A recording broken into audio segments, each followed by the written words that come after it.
what I see happening is there's a really ugly situation in Canada that's brewed up, and it's because of, like I said, mass immigration. And what's come out of this has been the ugly side of society. We're starting to see it, and it's not everybody, obviously, and some people are justified in what they're saying, but there's an underbelly to it. There's certain individuals that are fueling something that's far uglier, and I want to nip that in the bud before we get there. Do you understand what I mean? So here's where I come from. If you look at the history of this entire problem that has happened in Canada, somebody like you came to meet me through the internet last year. Mhm. If you go back on my own podcast, this is 3 years ago, I had a podcast with a veteran Canadian journalist who happens to be of Indian origin, someone who has been in Canada since the 1980s. He's a very famous journalist of Indian origin. He's retired now. He's moved on. I especially got him to come on the internet. He rarely comes on the internet now. He barely speaks in public places. He just doesn't go out because, he's got a constant death threat on him. And he explained in detail on my podcast how Canadian primaries were rigged and how, through the rigging of these primaries, every single political outfit, whether it's the conservative, liberal, it was far easier to rig the liberal and the NDP primary compared to the conservative. Before somebody says they are not all the same, yes, I agree, but the conservatives are also getting rigged. And how? Well, we witnessed it. We absolutely witnessed it at the conservative AGM in Nanaimo for the provincial conservatives. We watched it happen. We watched 150 some odd people just come in the door halfway through the day, all of Indian ethnic origin, very just filed in and filed out, weren't part of the AGM whatsoever. And that took place. That was astonishing to watch it happen. So imagine 3 years ago, this Canadian of Indian origin comes on my podcast, explains it in detail for 25 minutes. He's like, this is how the Khalistanis do it. He explains it in detail. And every time these things, see, by rigging the primaries, you may not end up having a candidate that wins an election. So I am very much aware of that. But the point is, anyone who wins is a person who has been rigged in most of the times. So the problem is when all these people, and it's cutting across skin color. So if you think the Khalistanis were only rigging the primaries for people of Indian origin, you're sadly mistaken. They are rigging it for all races. It's a beautiful system. You need fake memberships, we will give it to you. It's a service being offered. It's ridiculous. Yeah. So, in ridings where you may be like, where are these Indians coming from, is what you're raising your question about, right? That's how and the irony of it all is, here is a Canadian of Indian origin rigging, seeing the rigging, talking about it, going around telling everyone. Nobody in the system cares. You know how it started? It's just before the election, a bunch of conservative content creators who are not mainstream, started making a joke out of it. Like, I remember sitting in India, I made my Indian friend register as Abu Fucker Al Fag Daddy. Shut up. For the Liberal Party of Canada. And he still gets emails as Abu Fucker Al Fag Daddy from the Liberal Party of Canada. You just got me banned from YouTube. Thanks, Kushal. So, and it blew up, right? And then when we spoke about it, a bunch of Indian origin folks in Canada started registering to the Liberal Party. Guess what happened? Then other conservative content creators, I think even the Pleb Reporter, many others did it. The Liberals shut it down. The point is, again, this was being spoken about by some people of Indian origin for the longest time.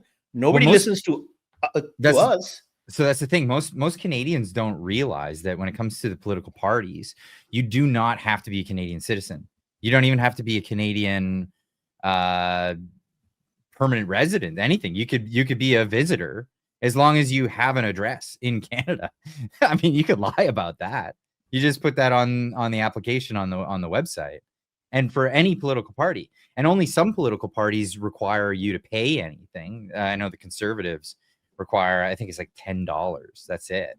And then you can enroll into the Conservative Party, and you're in the primaries. You're voting in the Canadian elections. And I've been saying to people, if you want to change the outcome, because a lot of people they give the South Park reference to what democracy is like. It's the choice between a douchebag and a turd sandwich, right? You've got like your choices suck, right? So good because it's true.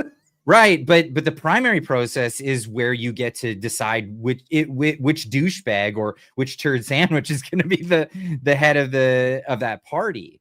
Like, a lot of us don't like the party system, but it's like, well, hold on a second. And in the United States, they've really fixed this, because I know a lot of the MAGA people are moving into the Republican Party, and they're getting rid of rhinos. Rhinos are Republicans in name only. They're getting rid of these establishment characters for people that care about grassroots issues in the United States. And that's what they've been doing with the primaries in the US. But you have to be a citizen to vote in those, right? So it benefits the American people. But in Canada, there is no rule for that. And what is it? The Liberal Party, you didn't even have to be an adult.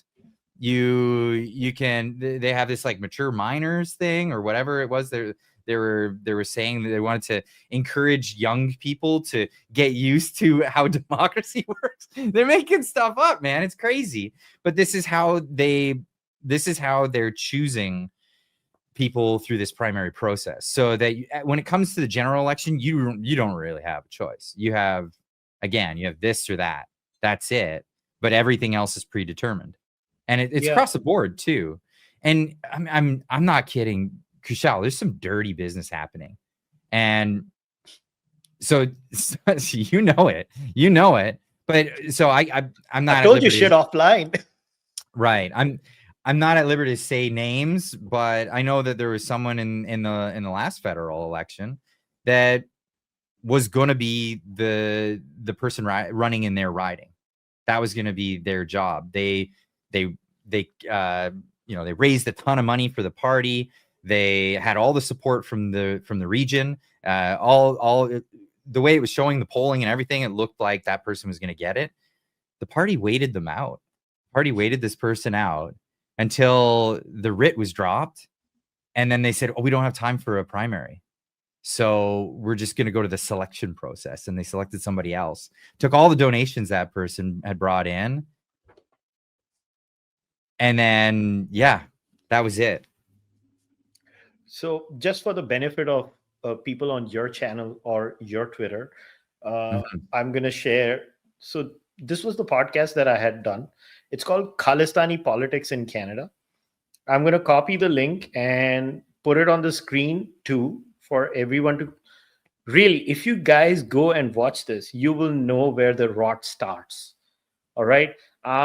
This is where the rot starts. This entire system of rigging is so well done, so beautifully done. Just type Khalistani Politics in Canada, Balraj Deol, BALRAJ and Cārvāka podcast. And you will watch this video, and I want you to listen to the gentleman. Yeah, there might be bits and bobs, like less than 1% in Indian languages, like Hindi. Sometimes, it's very hard. I just flip into some Hindi words, but it's 99.9% of it is in English. I want Canadians to watch it, understand how the system got rigged. And the face of fighting it was an Indian person who came from India, and it was like, hang on, this should not happen. And it's happening. And they didn't care. Now, my question is that this entire, another example, another Indian I want to talk about, someone whom you have been speaking way more than I've been speaking with him, to be very honest. It's Darshan Maharaja. You Absolutely. got him on the podcast. It was your video that got viral. That's right. And it was your video with Darshan that exposed that motion M44, right? It was you. It was all you. You exposed that scandal. But what we need to talk about because we are going back in history now, is that again it was a Canadian of Indian origin, along with someone like you, once again Indian rat with race traitor, coming together and talking about how the entire political class of Canada voted unanimously for a policy. And today, Clyde, tell me, with what face does the Conservative Party of Canada talk about the temporary foreign worker program when they literally voted in favor of the same thing in 2022? Pierre Poilievre voted yes at that time. Mm-hmm.